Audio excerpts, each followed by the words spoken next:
first of all, was very athletic and play a lot of tennis, and so I was noticing that I wasn't able to breathe as easily as I would have liked due to what I came to learn was a worsening condition around a deviated septum.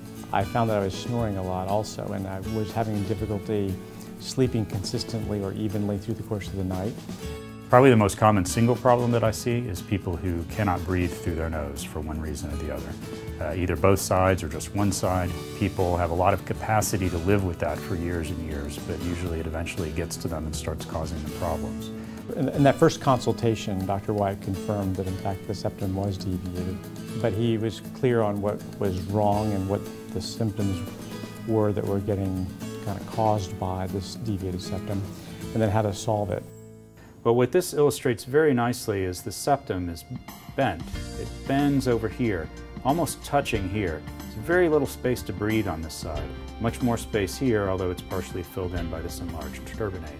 He recommended a quick procedure, quick in that it wouldn't take long to schedule, and the operative procedure was not going to take long, and the recovery procedure wasn't going to take long. So Dr. Wyatt's description of the procedure made me feel comfortable that he was very, very capable of handling this matter quickly, and that I would have a good and positive outcome. Sometimes you have to remove a little part of the cartilage, reshape it, put it back in, and you end up with a more or less straight septum.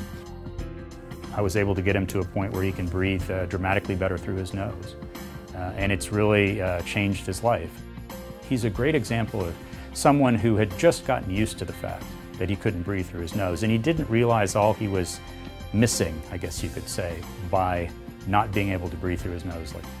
In my view, it was far better than I could have possibly imagined, and I think Dr. Wyatt did a fantastic job. So I would strongly suggest that anybody considering this, that they see Dr. Wyatt as quickly as they can and start enjoying the benefits of his practice immediately.